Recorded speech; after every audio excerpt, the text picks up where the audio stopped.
Oh, it's another day here at the Comeback Team Studios. And this is your boy, Bek Lover, and you're watching another episode of the Interesting Times podcast right here on the Bek Lover Podcast. I gather all the news, all the headlines, all the things that are interesting that are going on in this world. I give you my analysis, my forecast, which for the most part has been pretty accurate. Just like I told you, this war in the Middle East was just starting. Almost a year ago, on October 7th, about 8 days to the 1-year anniversary of when this latest conflict in the Middle East started, we are on the night of a possible ground invasion of Israel into Lebanon, very far away from Gaza.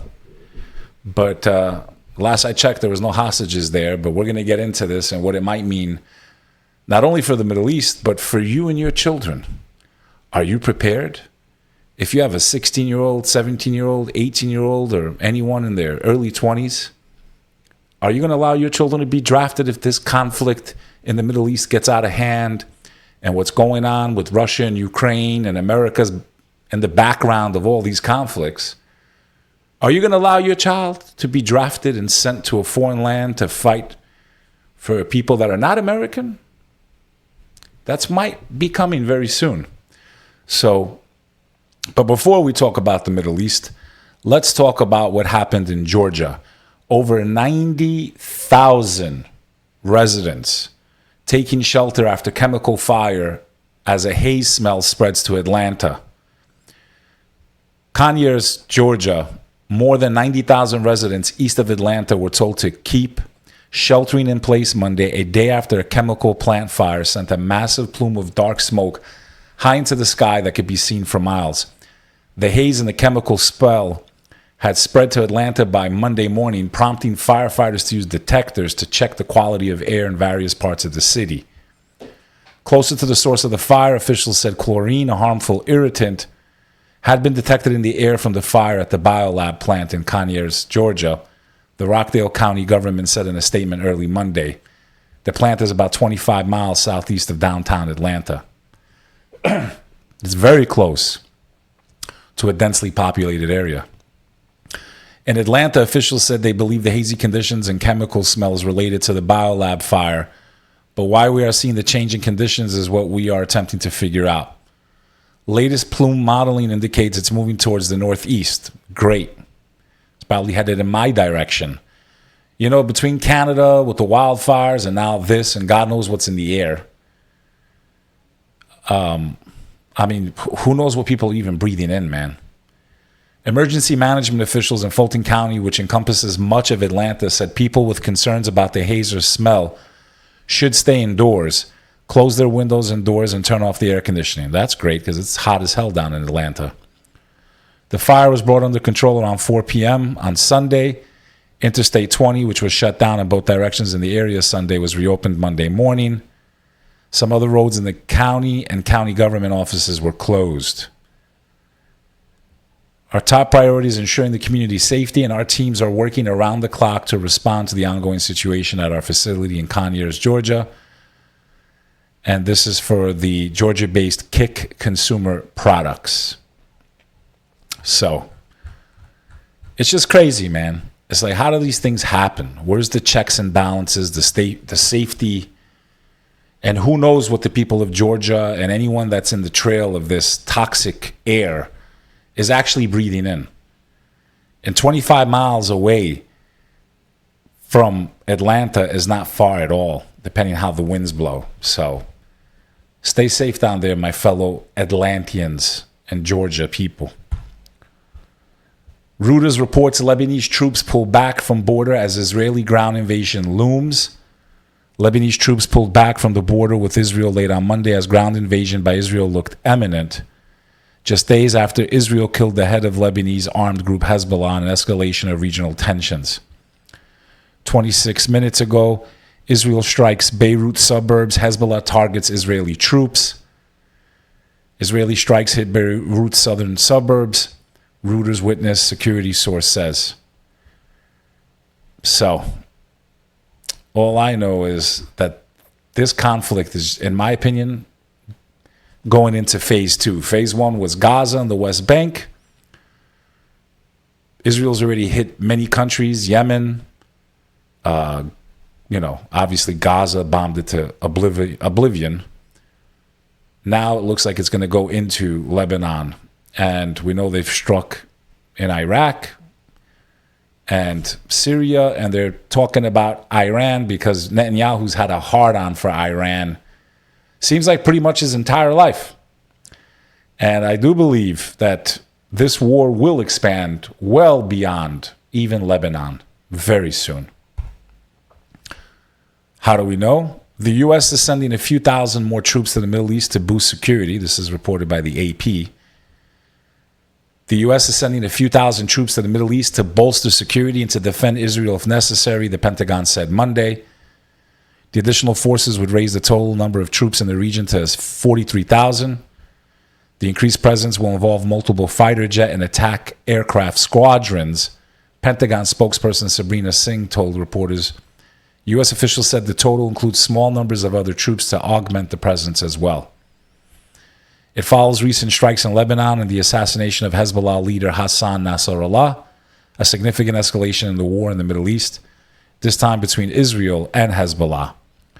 The additional personnel includes squadrons of F-15E, F-16, and F-22 fighter jets, and a A-10 attack aircraft, and the personnel needed to support them. The jets were supposed to rotate in and replace the squadrons already there.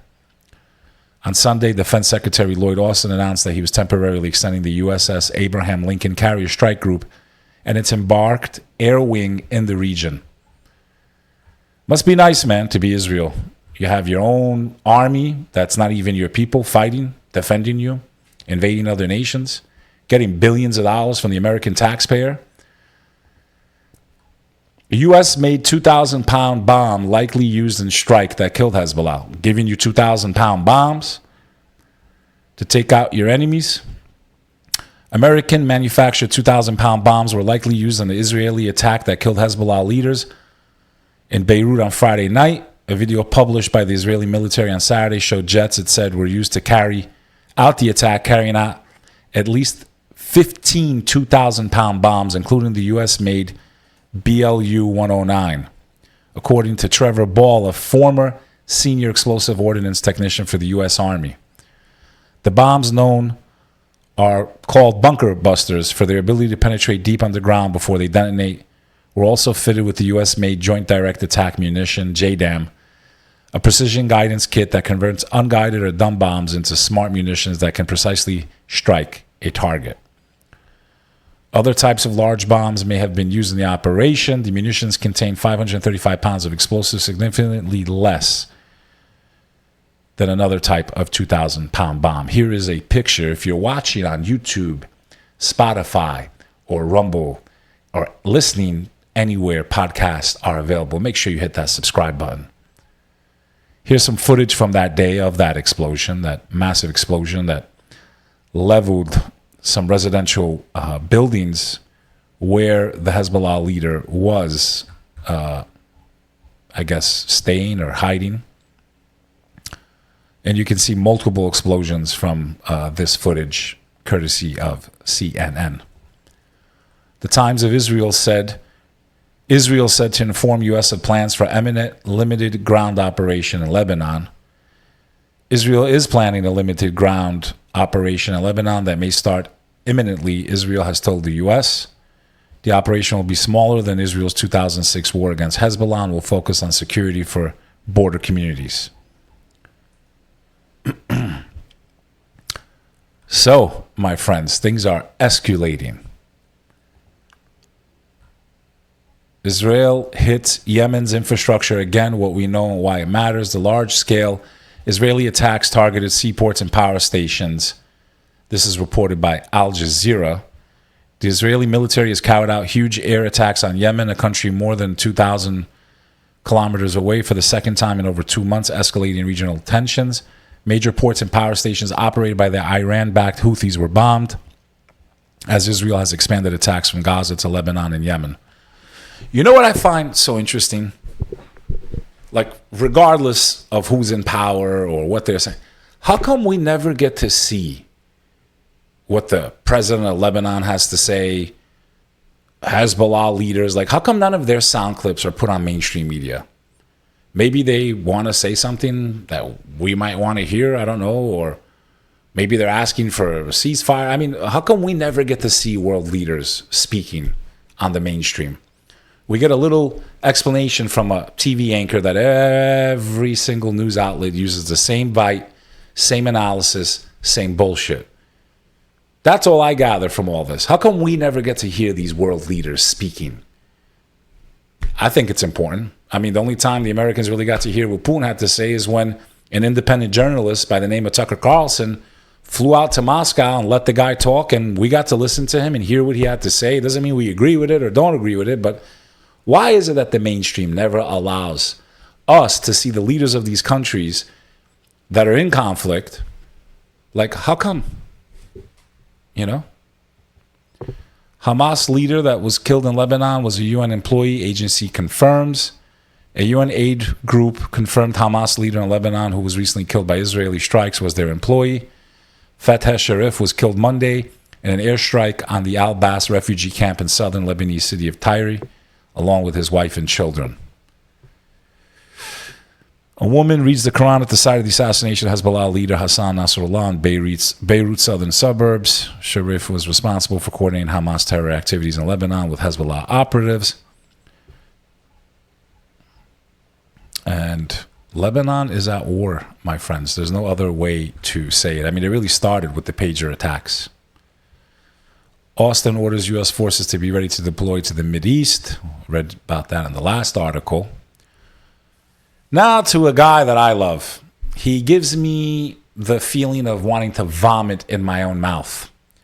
A leader who is as fake as they come, who smiles in your face and says pretty things while he fucking destroys your life in the background, in my opinion.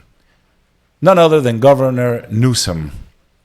The fake guy, you know, the guy that said he wasn't wearing a mask. He was caught on camera indoors having dinner while he made your lives a living hell, like that piece of shit that just resigned in New York City last week, who was literally having orgies and massive sex parties while he turned New York City into a authoritarian, totalitarian, you can't open your business, you can go to Walmart, but you little people, you guys have to close your businesses, no one can gather, you can't even you can't even be in the same room as your family's dying, but it was safe enough for him to have orgies.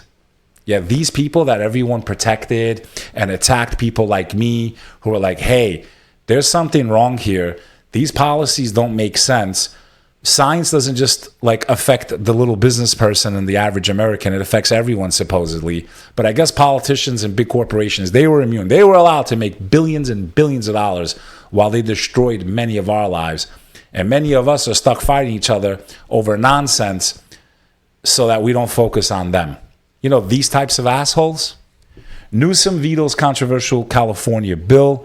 California Governor Gavin Newsom on Sunday vetoed a landmark AI bill that was designed to have first-in-the-nation safety regulations against AI misuse.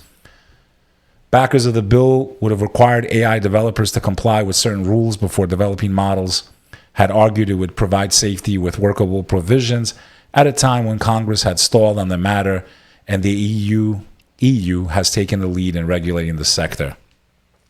Elon Musk tweeted on his X platform, "This is a tough call and will make some people upset, but all things considered, I think California should pass the SB 1047 AI safety bill.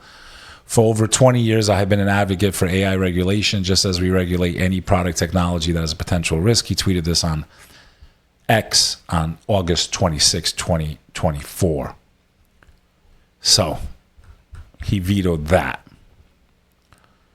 TMZ had some stories here of, I believe they found a young girl inside the stomach of a alligator, but we'll get to that in a little bit. Damon Dash, one of the founders of Rockefeller Records with Jay-Z. Diddy allegations are disturbing and things I didn't know. Let's see what he has to say. Reported by TMZ.com. How you feel about Diddy's current situation? It's disturbing. It's disturbing. You know, I've known him for a while. So There were things I didn't know. Now I know. You didn't know none of this? Come on, man. You know me better than that. You see where I be at. You know what I'm saying? So now y'all know why. Need the photo with. You know. Everyone is just who was friends with this guy is I didn't really know. I didn't really hang out with him, you know. Damon Dash says there's a lot of things about Diddy that he didn't know, even though they go way back. The Rockefeller Records co-founder was in New York on Monday when photographers asked him about Diddy's arrest, indictment, jailing, and the mounting lawsuits. Out of control bull gores woman to death, distressing video. I want to play it. I will always root for the bull. You want to torture these beautiful animals. I love eating cow, but they have dignity and they can be slaughtered in a humane way. Kosher meat, halal meat, if they're doing it correctly, the animal doesn't suffer. I can't say that every time we buy these things that they're following the rules, but that's the type of meat I try to eat. But just to like play for sport and torture an animal to death for human beings' amusement, animals have rights. God gave them rights, and he gave us authority over them. And to use them for our own amusement, I got to tell you, when I watch videos of the matador getting gored, even to death, I swear to God, I'm happy for the bull. I swear to God, because I hope it comes to an end. I hope this practice of hurting these animals comes to an end. So I'm always going to root for the bull and the bull. I'm sorry, and let's see what happened to this asshole.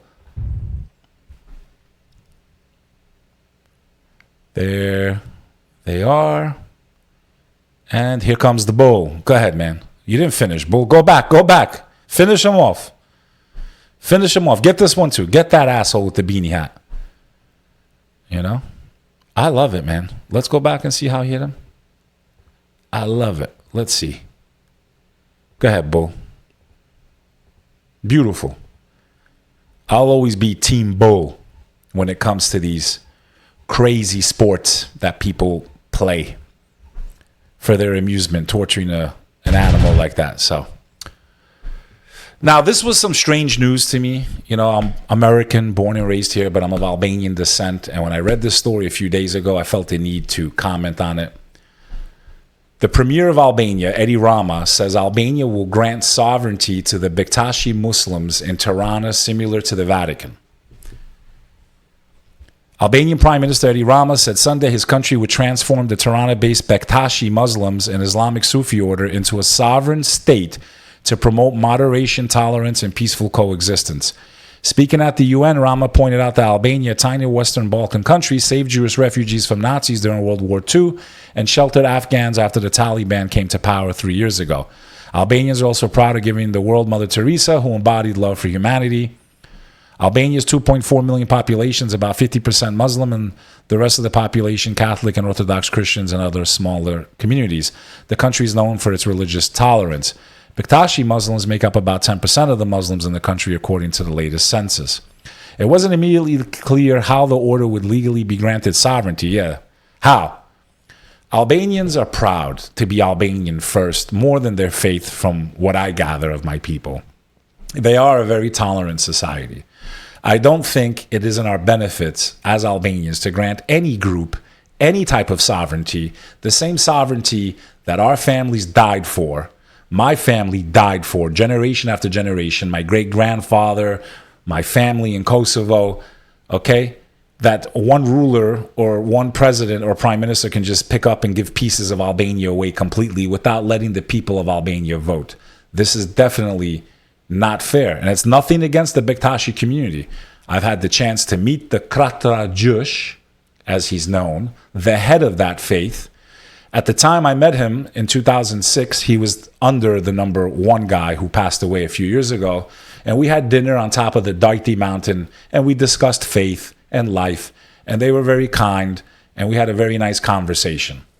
I do not think it is fair, nor is it wise, to push one faith or the other over anybody in Albania. And when you give them sovereignty, you're putting them a degree above the rest of the religions. Albania has been very tolerant in coexisting for centuries, different religions. I think this could disrupt that harmony that Albanians have seemed to have been able to sustain through all of history amongst themselves. And is it really just a tactic to grow that community? Because then people might want to apply for citizenship. I don't know how they're going to structure it, but I know that I am in opposition to it. I believe Albania is a beautiful example of where all religions have the right to practice, all people are treated with respect, and I don't think any group should be given superiority over anyone else, let alone a prime minister who does not have the vote of the people of Albania, who have endured empire after empire, occupation after occupation. Our families died to preserve our nation, from the Turks to the invasion of the Slavs. No one has a right to give away any of the Albanian lands without asking the Albanians themselves. Albanian opposition protest jailing by setting chairs on fire outside of parliament. Here's a live picture. You see tons of chairs and a big fire. Albanian opposition politicians set fire to a pile of wooden chairs outside parliament on Monday to protest the imprisonment of a colleague. At the start of the regular parliamentary session, members of the opposition carried chairs from the parliament chamber and set them ablaze on the steps of the building. Security guards quickly extinguished the fire. So, that's just another day in Albania, man. Rwanda, on the other hand, reports 8 deaths linked to the Ebola-like Marburg virus days after it declared an outbreak.